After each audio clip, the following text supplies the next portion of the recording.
Ladies and gentlemen, a warm welcome to our distinguished panelists and everybody who was joined from around the world. I believe that will be having around 42 participants from across the globe, and as the clock ticks on, I am sure we're going to be welcoming many more.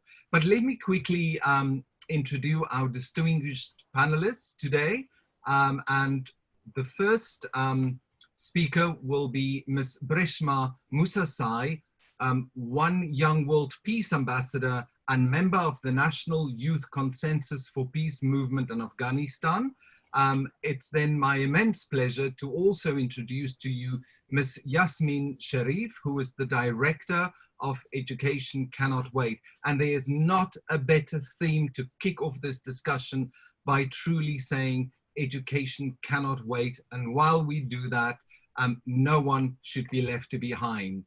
An enormous pleasure to also introduce you to Tariq, who is the Chief Executive Officer of Dubai Cares.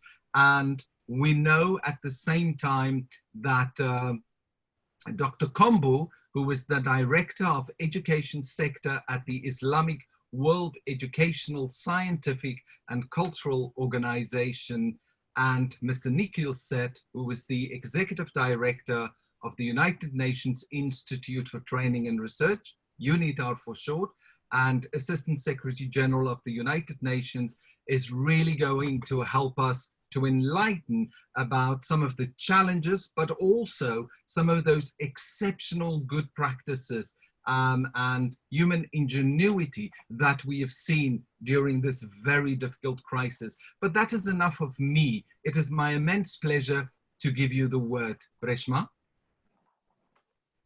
Thank you so much, Jon-Hans, for the introduction and for giving me this opportunity to share my thoughts on education.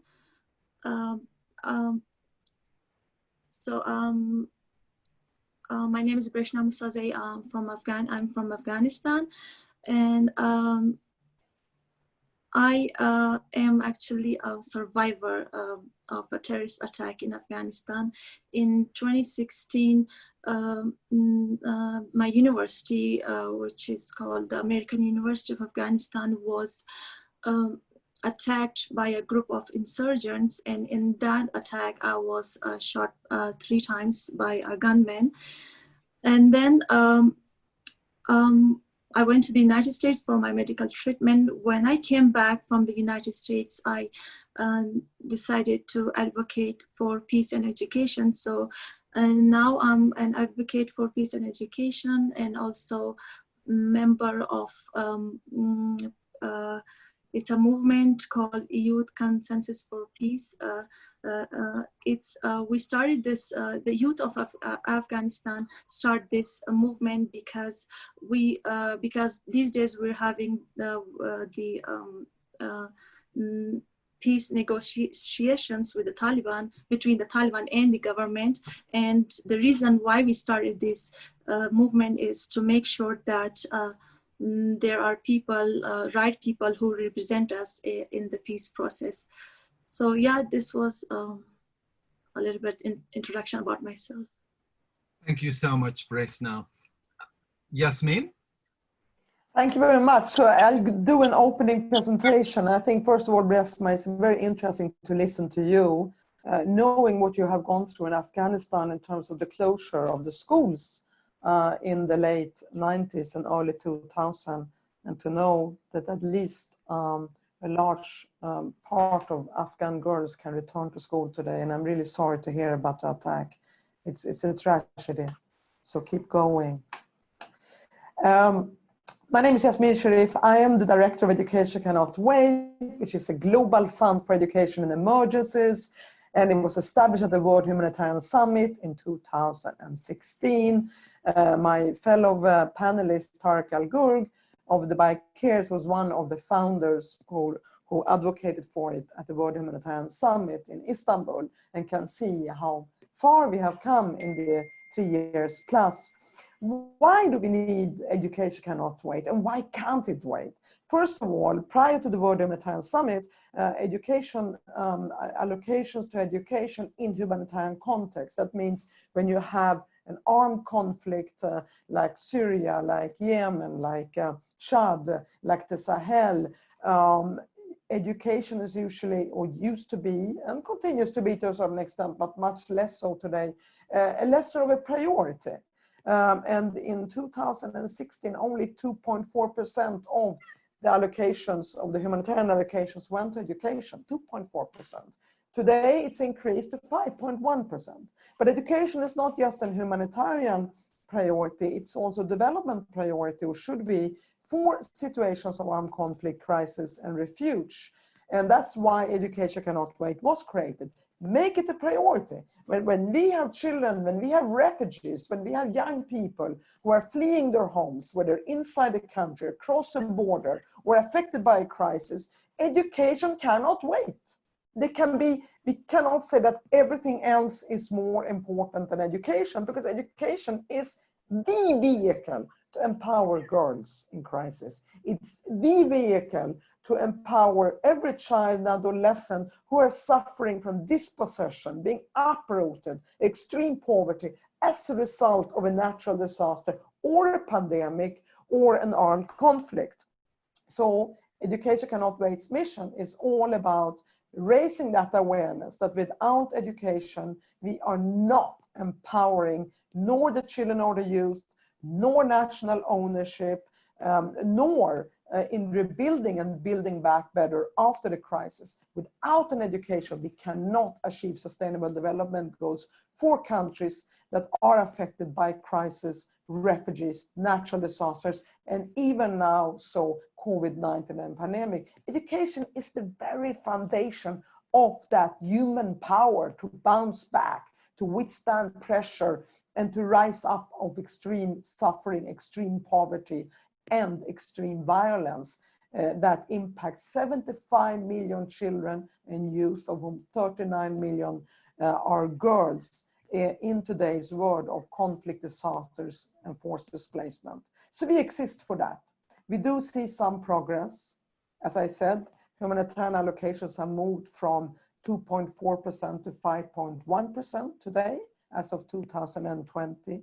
We see a bigger engagement in investing, and Education Cannot Wait. We have mobilized about $650 million over the past 3 years plus. More needs to be done. We need to mobilize an additional 1.8 billion if you are to reach 10 million or 9 million girls and boys by 2021.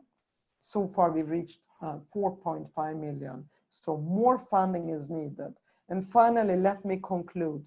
What we do differently is that we work within the multilateral system, within the United Nations coordination mechanism for crisis, designed for crisis, and we make everyone work together. Private sector, humanitarians, development actors, with the strong support of our international development aid partners and civil society. So a new model has emerged, and we need the world to invest in that. We can save the 75 million girls and boys who are out there doubly affected by crisis, displacement, and COVID-19. It's all a matter of will. Yasmin. Could we please now give the word to Kombu? Dr. Kombu, you have the word. Thank you. Thank you. Dear Mr. Jon-Hans Coetzer, dear Mr. Nikhil Seth, Executive Director of UNITAR, dear Mr. Tariq Al-Kurt, Chief Executive Officer of Dubai Care, dear Ms. Preshna, One Young World Peace Ambassador, and dear Ms. Yasmina Sherif, the Director of Education Cannot Wait. It's really a pleasure to be with you this afternoon, and for me it's an opportunity to say that we are really pleased for this panel organized by the World Humanitarian Forum. And I would like to take this opportunity to thank the World Humanitarian Forum and also because they have given a platform to share our views, our ideas, and also our perspective. And what I want to say, it is really for this wonderful girl who is from Afghanistan, just to tell you, you have our solidarity. It's very important to let you know that. And this is also the thing, as a human being and a human people and mother, we need to give to you our real solidarity. And please, as Yasmina said, keep going. And I'm sure you will continue to share your view and your ideas, and also help education to move in the best way. That means in the peace. Today, I represent here the Islamic World Educational, Scientific and Cultural Organization, ISESCO. And I want just to say that ISESCO is 54 countries and member states. And during the pandemic, what ISESCO has done is really His Excellency Dr. Salim Al-Malik has, who is the General Director of ISESCO, decided that we have to support countries, but we have really to support poor countries. Because our vision is also to highlight solidarity, to highlight the values of humanity. And for us, the first thing to do is how are we able to support those countries when there is this lockdown and they have closed all the schools and educational institutions. And countries who are really poor, they have no way to continue the learning of the kids. And what ISESCO has done, first is really to advise countries, because some countries even don't know how to build the process of a continuity of learning process. And the second thing we have done is also to support them when they said, we need sometimes tools, look like radios, TV or phone, because we decided also to be sure that we are able to support the continuity of education and learning process for poor and marginalized groups in those countries. That means people who are in the rural area, and as Yasmina said now, some people who are refugees, some people who are illiterate, but girls and women, and some people who are really have special needs. This is, and sometimes Quranic schools. This is really the target group for ISESCO during this. Dr. Kumbo, I am sorry, but I have to limit each speaker to 3 minutes for the opening statement. Otherwise, we will run out of time. Thank you so much. You're welcome. I will come back to you for the concluding remarks. Thank you so much, Dr. Kumbo. You're welcome. Excellent. Dr. Tariq? Yes, hello. I would like to thank the World Humanitarian Forum for an exceptional follow-up to the kickoff, the kickstart in Turkey, Istanbul. And I just want to mention that Dubai Cares will work very closely with the forum in order to advocate towards education and emergencies. I just want to tap into a few things. Some quick history about Dubai Cares. So at the year 2000, when the UN met with the international community to set the 8 goals to end poverty by 2015, they called them the MDGs back then. Goal number 2 in 2005, 5 years later when they met again, was announced by the UN that it will never be achieved, which is education. And that is what triggered a red flag to His Highness Sheikh Mohammed bin Rashid Al Maktoum, who is the Vice President and Prime Minister of the UAE and ruler of Dubai, because he's a strong believer of education. that this cannot happen to education. And that's why it drives him to establish Dubai Cares in 2007.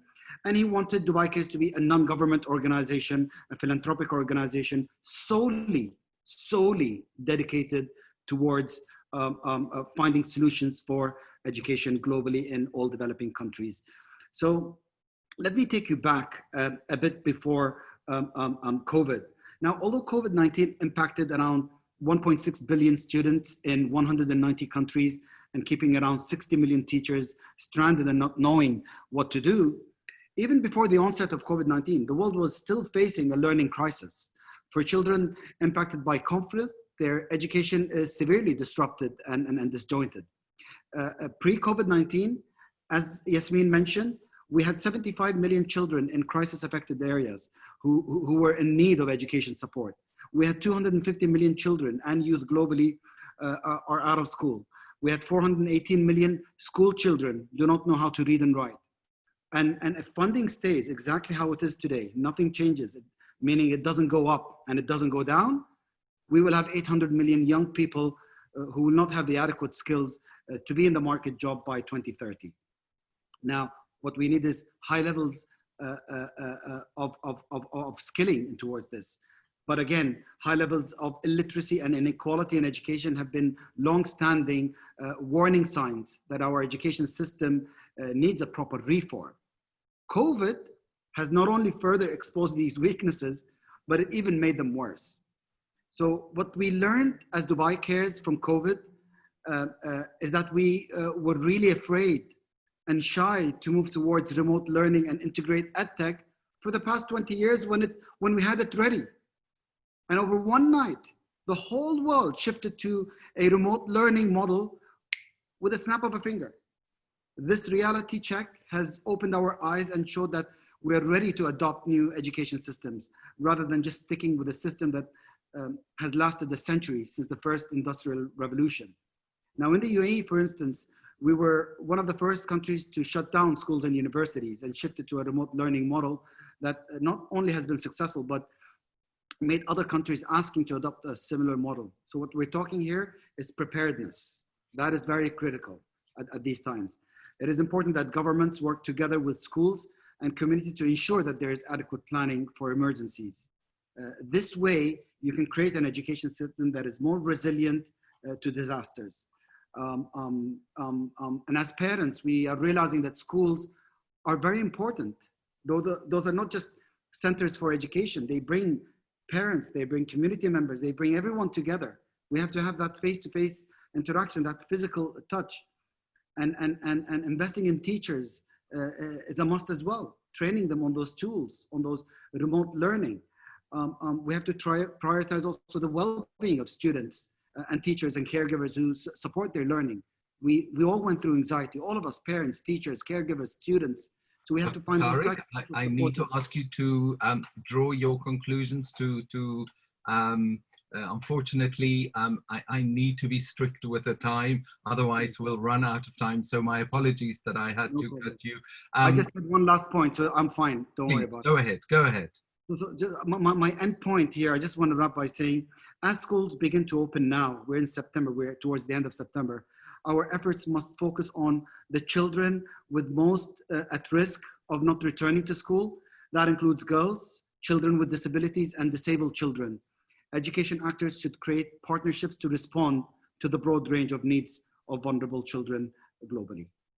Excellent. Thank you so much, Dr. Tariq. Nikhil, you have the word. A big hello to this wonderful panel who feel so passionately for what they do. It's quite clear from your initial comments, and for sharing your personal experiences, some not so fortunate. I am the head of the UN's Institute for Training and Research.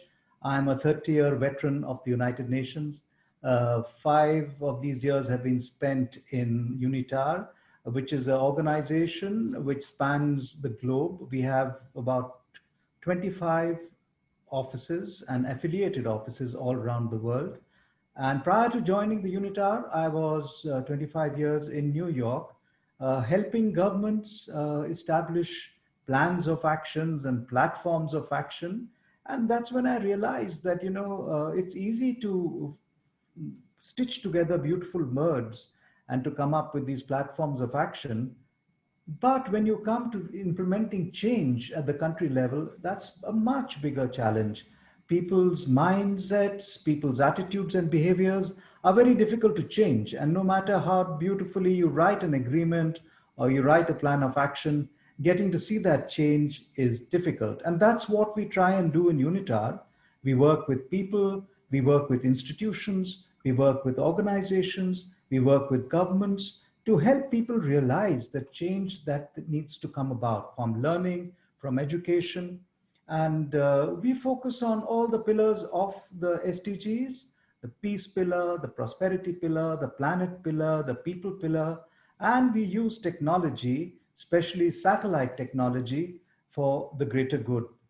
And since we're talking about education, and I'll build on this later, but technology today has the potential, as we see from things like social media and gamification, to reach people in the millions.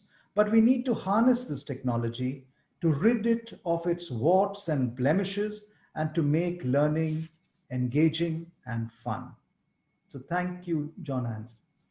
Thank you so much, Nikhil. So, ladies and gentlemen, what you're saying very clearly, if I can repeat what Nikhil said, is beautiful words and platitude is just not going to cut it. And what we need to do is really dig in, and it's about what Yasmin, Dr. Kumbo and Dr. Tariq were saying. It's about concrete action with measurable results. So let me loop straight back to you, Dr. Kumbo, with the first question. What lessons from previous crises are informing education responses during this COVID-19 health pandemic? And how do you think there will be what will be the most important lessons carried forward after this pandemic and the implementation of new approaches to education? Yes, thank you so much. I think in my perspective, what are the lessons we learned from the other crises? It is just to know that the history of humanity is really also spaces of and dynamics of crisis. We will all time have crises. This is the first lesson we learn. We have to deal with crises. And if we have to deal with crises, that means also that humanity has to organize and people have to organize themselves to face the challenges of crisis. First thing, we have really to have plan, to be sure that how we build this plan is also a plan who must be acceptable for any people.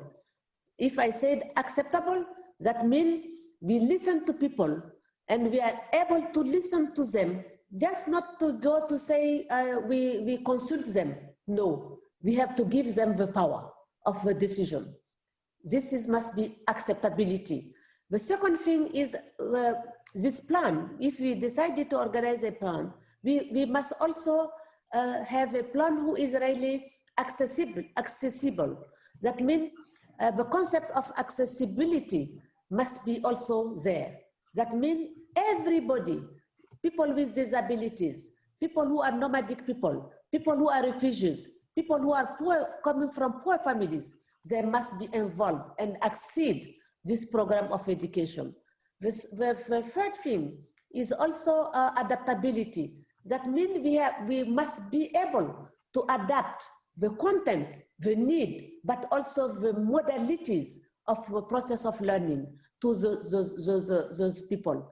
Then the last A is really adequation. That means we have the problematic of availability. That means we need financial resources, but we need also non-human resources. That means human resources, but with other resources. And we have to take care of those resources but also to decentralize how to use those resources. And the last thing, I think one thing is very, very important for me is the last criteria for those kind of plan is to take care of the psychosocial and the mental health of a chain of actors of education in this process.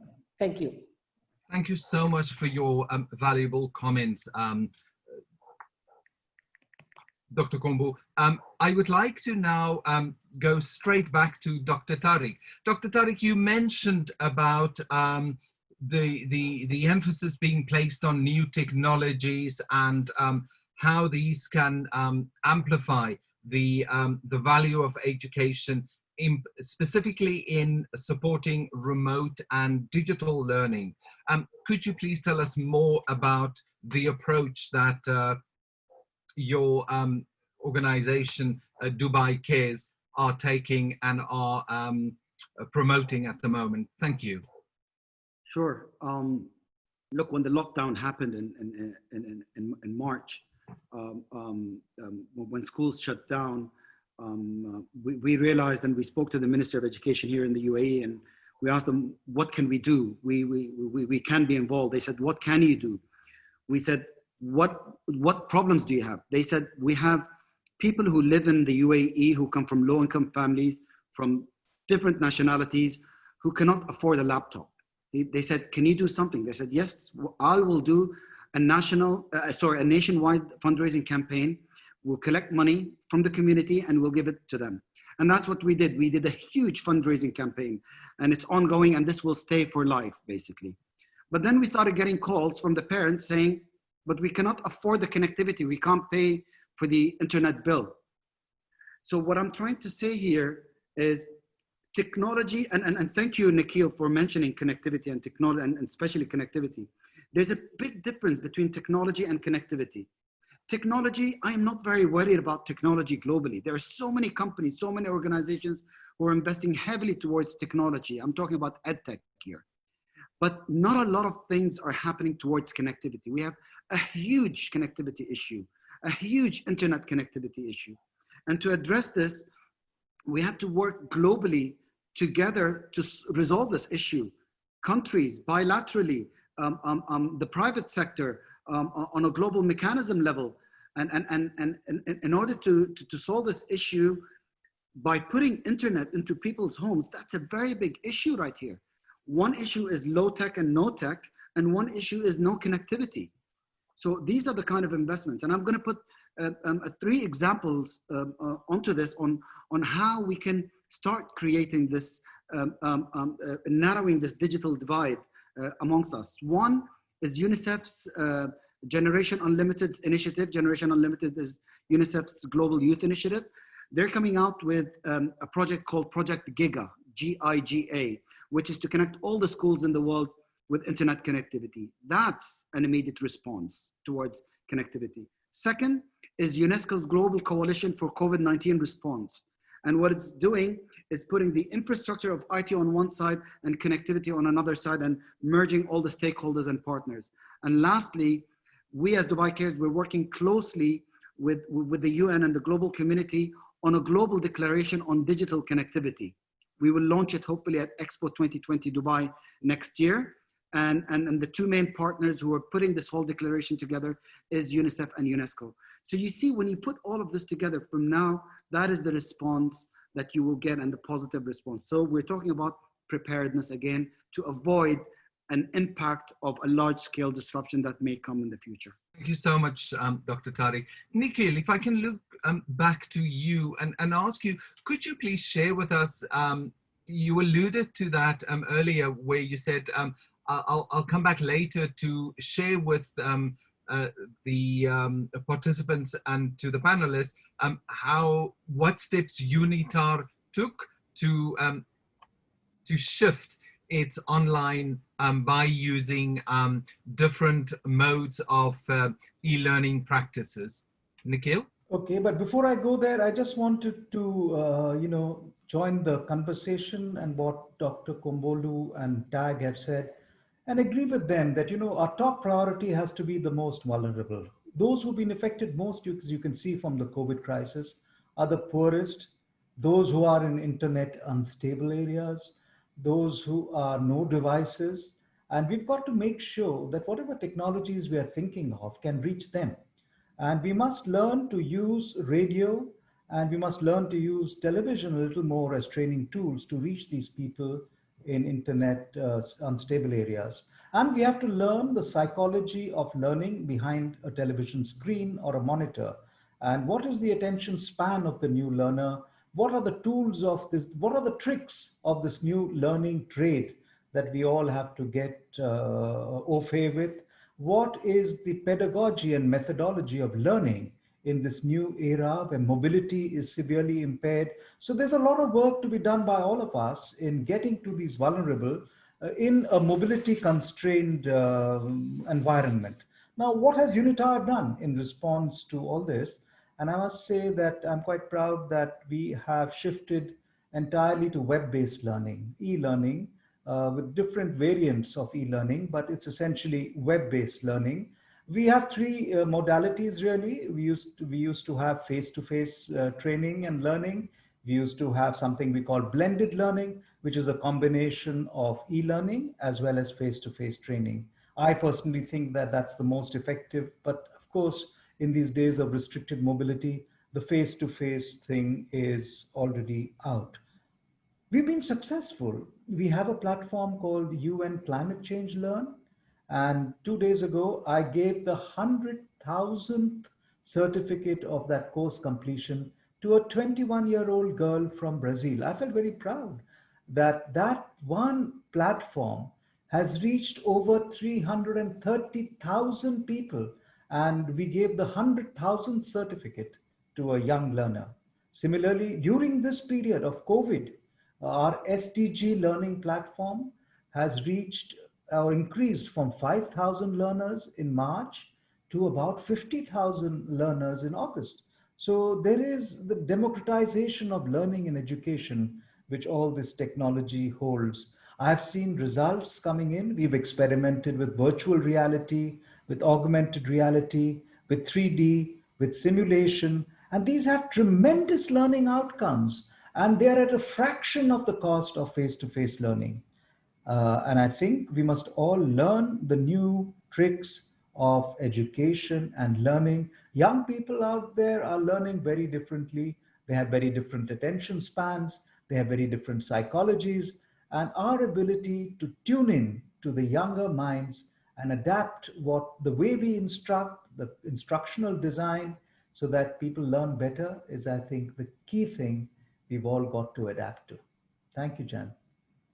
Thank you so much, Nikhil. Ladies and gentlemen, unfortunately, we have literally 4 minutes left. It's been a really wonderful and a discussion with lots of really key elements. So I'm going to ask you kindly, Yasmin, if you can speak to any item that you would like to and wrap it up for us, but please limit yourself to 2 minutes. And then I'm going to give the word to Preshna. Yasmin, thank you. Thank you very much. I'll be short. I think Preshna should be the one that really concludes this. But I think I agree with everything. And I think it's fascinating to listen to everyone. But I think, and also what we're doing together, crisis is one lesson learned. Whenever there's a crisis, resilience means to find innovative solutions. And we are doing that right now.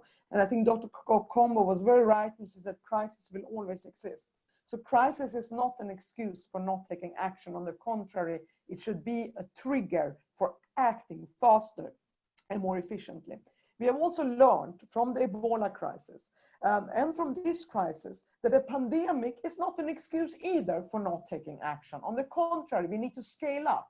There is no reason on earth, unless it's for our own greed, to scale down financing for education in crisis. On the contrary, we need those educated minds, the educated generation, more than ever, so we can cope with crisis now and in the future. And finally, if we are going to prioritize anything in the midst of a crisis, that is to invest in the existing young generation and future young generations through education. We cannot cope with crisis. We cannot rebuild from crisis if the next generation is uneducated, has not gone to school, cannot read and write, have not had the traumas and dealt with the traumas and the psychosocial effects of a crisis. Education is the answer to all crises today and what we will face in the future. So I'll conclude with that and handing over to my dear sister Preshna from Afghanistan. Thanks. Preshna, over to you. 2 minutes maximum, please. Okay, thank you so much. So I would like to talk about the causes the causes of why girls don't go to school. So there are many problems, many causes.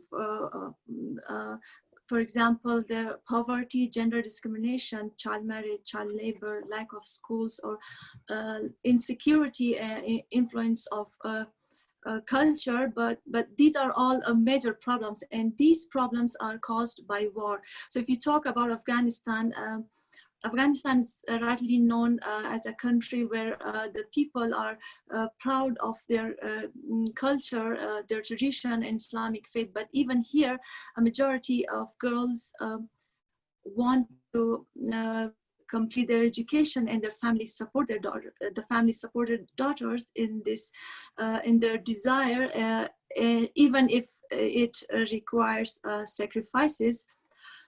So here in Afghanistan, the Taliban movement in areas that it controls has periodically told the girls not to go to school, that they cannot go to school, and they make excuses of insecurity or protecting our modesty.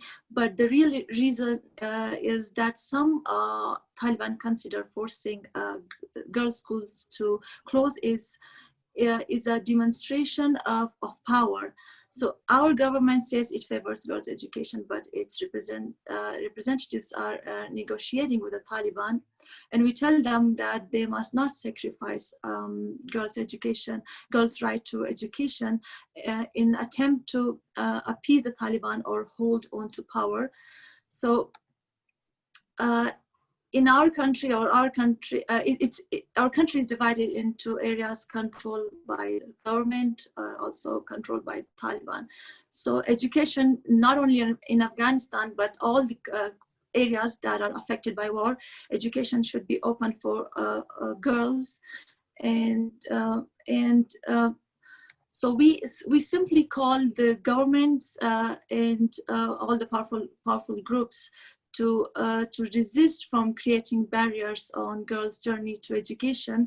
And the solution, what the governments and the international community, what they can do to support this issue is to invest in education and prioritize education, make the education system strong, change the mindset of people by providing training to the elders of the families, or providing workshops, establish new ways of education. For example, for example, remote learning or online learning, and also free education is also important, because most of the people in conflict areas are poor and they cannot afford education. But most importantly is to end the war. Invest in education rather than spending trillions of dollars in war. Thank you. Preshna, thank you so much. And again, such value in your message that education, and specifically when it comes to education for girls, it simply is not negotiable, and it has to be a priority action. Thank you very much for that message. Thank you to our participants who joined us from more than 40 countries across the globe. Yasmin, Preshna, Kumdu, Tariq, and Nikhil, thank you for your continued vision, leadership, and commitment to serve and assist the most vulnerable communities. As we said, and as we remain committed, education cannot wait. And more importantly, to ensure continuously no one is left behind. I would also like to use this opportunity to thank Freya and her amazing team of the World Humanitarian Forum for organizing these important digital series, and specifically this one focusing on education. And to all of you, a most sincere thank you.